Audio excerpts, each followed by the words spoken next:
everyone, welcome back to Hooked on Books. It's me, Mrs. Griffiths. Last time we read chapter 1 of The Iron Man by Ted Hughes. That's also illustrated by Chris Mould. Today we're going to read chapter 2, which is The Return of the Iron Man. And we left the Iron Man searching the sea for his ear. So, here he is, searching the sea. Let's make a start on chapter 2. Hope you're sitting comfortably. One evening, a farmer's son, a boy called Hogarth, was fishing in a stream that ran down to the sea. It was growing too dark to fish. His hook kept getting caught in weeds and bushes. So he stopped fishing and came up from the stream and stood listening to the owls in the wood further up the valley and to the sea behind him. "Hush," said the sea, and again, "Hush, hush, hush." Suddenly he felt a strange feeling. He felt he was being watched. He felt afraid. He turned and looked up the steep field to the top of the high cliff. Behind that skyline was the sheer rocky cliff and the sea. And on that skyline, just above the edge of it in the dusk, were two green lights. What were two green lights doing at the top of the cliff?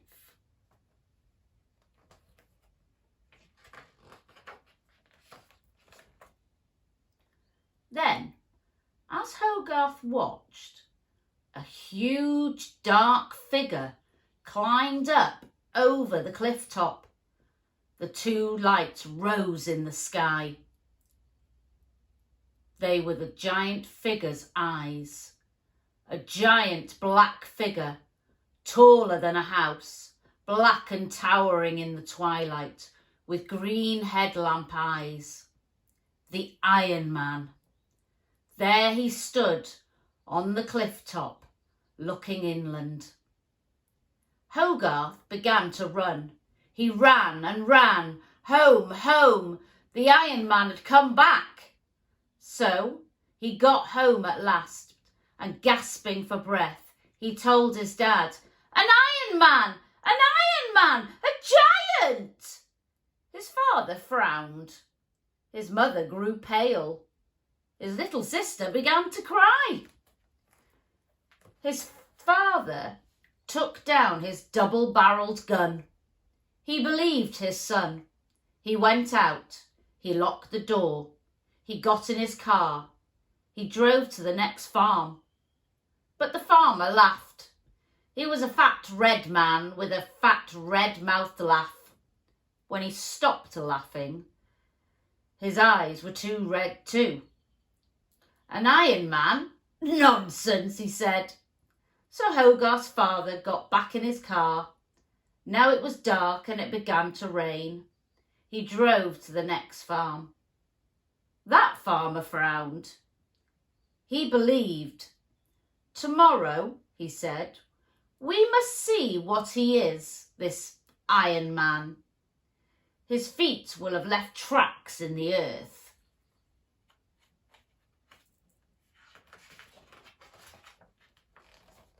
So Hogarth's father again got back into his car. But as he turned the car in the yard, he saw a strange thing in the headlamps. Half a tractor lay there. Just half. Chopped clean off. The other half missing. He got out of his car and the other farmer came to look too. The tractor had been bitten off. There were big teeth marks in the steel. No explanation. The two men looked at each other. They were puzzled and afraid. What could have bitten the tractor in two? There, in the yard, in the rain, in the night, Well, they'd been talking inside the house. The farmer ran in and bolted his door. Hogarth's father jumped into his car and drove off into the night and the rain as fast as he could, homeward. The rain poured down. Hogarth's father drove hard. The headlights lit up the road and bushes. Suddenly, 2 headlamps in a tall treetop at the roadside ahead. Headlamps in a treetop? How? Hogarth's father slowed, peering up to see what the lights may be, up there in the treetop. As he slowed, a giant iron foot came down in the middle of the road, a foot as big as a single bed, and the headlamps came down closer, and a giant hand reached down towards the windshield. The Iron Man! Hogarth's father put on speed. He aimed his car at the foot. Crash! He knocked the foot out of the way. He drove on, faster and faster, and behind him, on the road, a clanging, clattering boom went up, as if an iron skyscraper had collapsed. The Iron Giant, with his foot knocked from under him, had toppled over. And so Hogarth's father got home safely.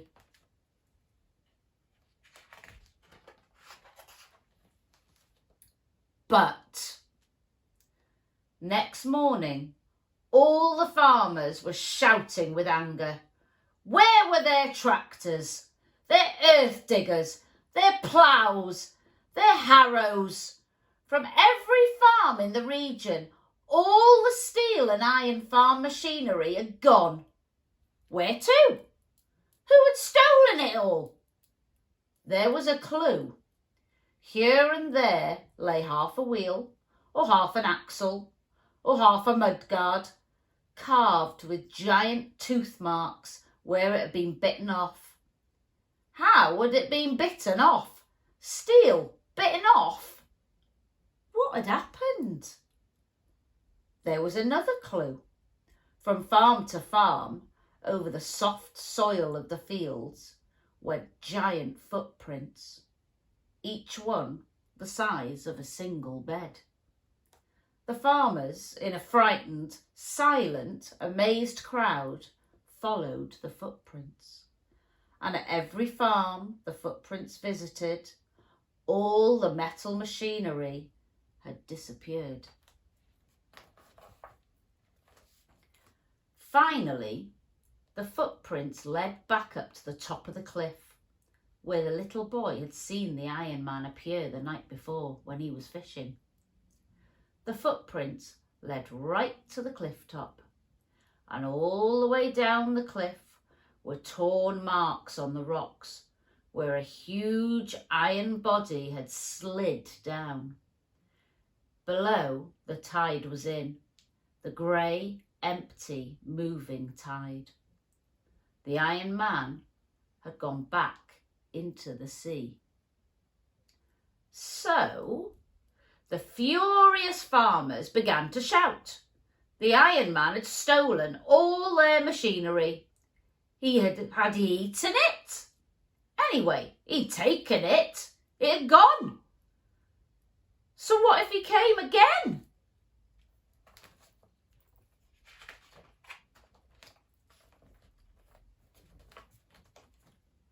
What would he take next time? Cows? Houses? People? They would have to do something. They couldn't call in the police or the army because, well, nobody would believe them about this Iron Man. They'd have to do something for themselves. So, what did they do? At the bottom of the hill, below where the Iron Man had come over the high cliff, they dug a deep, enormous hole. A hole wider than a house and as deep as 3 trees, one on top of the other. It was a colossal hole, a stupendous hole, and the sides of it were sheer as walls. they pushed all the earth off to one side. They covered the hole with branches, and the branches they covered with straw, and the straw with soil. So when they finished, the hole looked like a freshly ploughed field.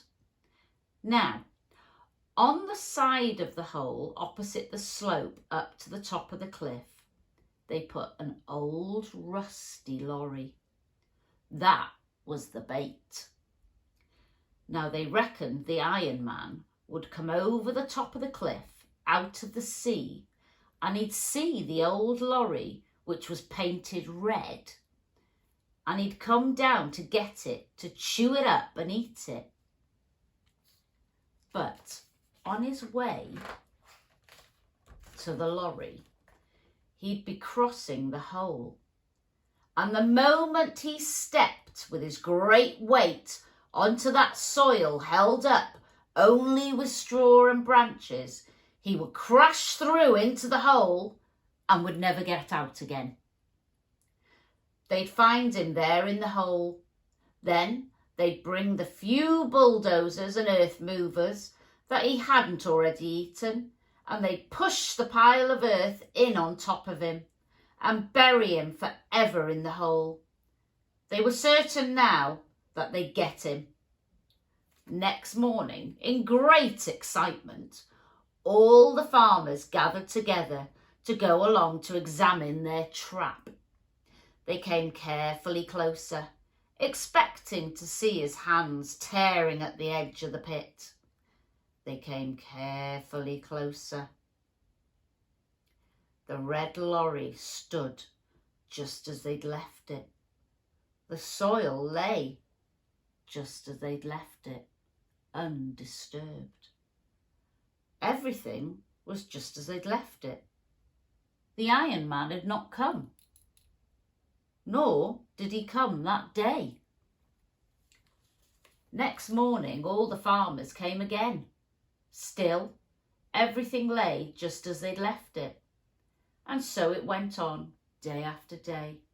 Still, the Iron Man never came. Now the farmers began to wonder if he would ever come again. They began to wonder if he'd ever come at all. They began to make up explanations of what had happened to their machinery. Nobody likes to believe in an iron monster that eats tractors and cars. Soon, the farmer who owned the red lorry they were using as bait decided that he needed it, and he took it away. So there lay the beautiful deep trap without any bait. Grass began to grow on the loose soil. The farmers talked of filling in the hole. After all, you can't leave a giant pit like that. Somebody might fall in. Some stranger coming along might just walk over it and fall in.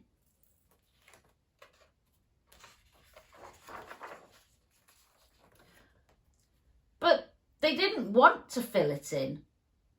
It had been such hard work digging it.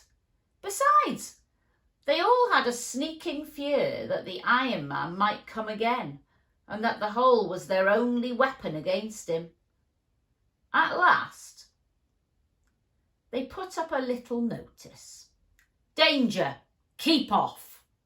to warn people away, and they left it at that. Now, the little boy Hogarth had an idea. He thought he could use that hole to trap a fox. He found a dead hen one day and threw it out onto the loose soil over the trap. Then towards evening he climbed a tree nearby and waited. A long time he waited. A star came out. He could hear the sea. Then, there, standing at the edge of the hole, was a fox. A big red fox, looking towards the dead hen. Hogarth stopped breathing, and the fox stood without moving, sniff, sniff, sniff, out towards the hen. But he did not step out onto the trap. Slowly, He walked around the wide patch of raw soil till he got back to where he'd started, sniffing all the time out towards the bird. But he did not step out onto that trap. Was he too smart to walk out there where it was not safe?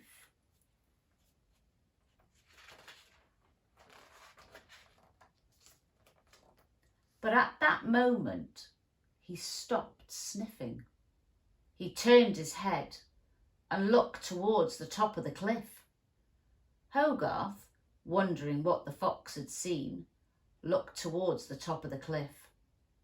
There, enormous in the blue evening sky, stood the Iron Man on the brink of the cliff, gazing inland. In a moment, the fox had vanished. Now what? Hogarth, carefully, quietly, hardly breathing, climbed slowly down the tree. He must get home and tell his father. But at the bottom of the tree he stopped. He could no longer see the Iron Man against the twilight sky. Had he gone back over the cliff into the sea?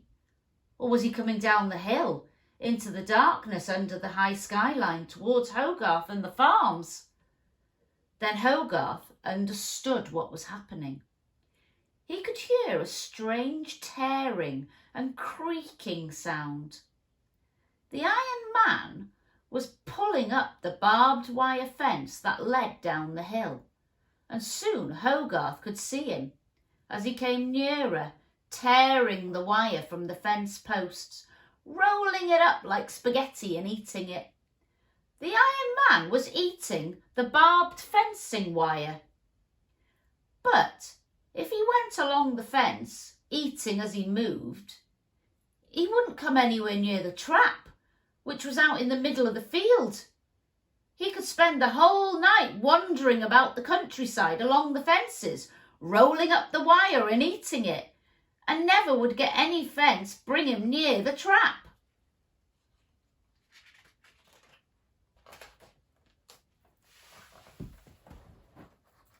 But Hogarth had an idea. In his pocket, amongst other things, he had a long nail and a knife. He took these out. Did he dare? His idea frightened him. In the silent dusk, he tapped the nail and the knife blades together. Clink, clink, clink. At the sound of the metal, the Iron Man's hands became still. After a few seconds, he slowly turned his head and the headlamp eyes shone towards Hogarth. Again, clink, clink, clink, went the nail on the knife. Slowly, the Iron Man took 3 strides towards Hogarth and again stopped. It was now quite dark. The headlamps shone red. Hogarth pressed close to the tree trunk. Between him and the Iron Man lay the wide lid of the trap. Clink, clink, clink. Again, he tapped the nail on the knife. And now the Iron Man was coming. Hogarth could feel the earth shaking under the weight of his footsteps. Was it too late to run? Hogarth stared at the Iron Man, looming, searching towards him for the taste of metal that had made him investigate. Clink, clink, went the nail on the knife, and crash! The Iron Man vanished.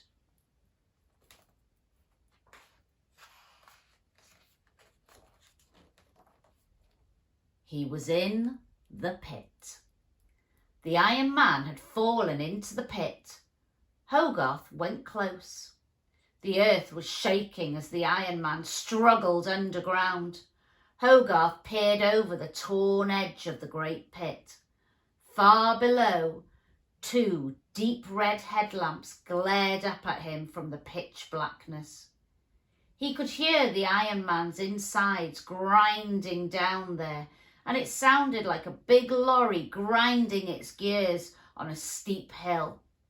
Hogarth set off. He ran home with the great news, and as he passed the cottages on the way, and as he turned down the lane towards his father's farm, he was shouting, "The Iron Man's in the trap!" and "We've caught the Iron Giant!" When the farmers saw the Iron Man wallowing in their deep pit, they sent up a great cheer. He glared up towards them. His eyes burned from red to purple, from purple to white, from white to fiery whirling black and red, and the cogs inside him ground and screeched, but he could not climb out of the steep-sided pit. Then, under the lights of car headlamps, the farmers brought bulldozers and earth pushers, and they began to push in on top of the struggling Iron Man all the earth they had dug when they first made the pit, and that had been piled off to one side.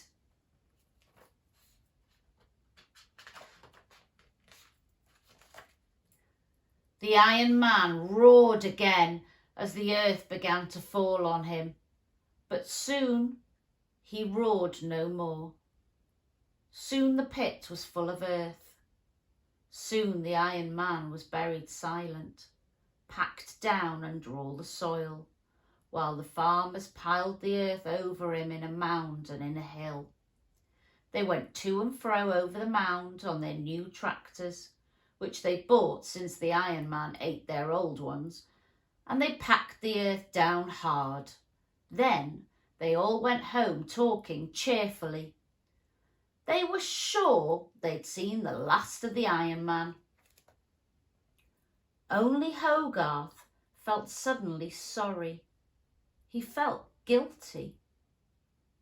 It was he, after all, who had lured the Iron Man into the pit.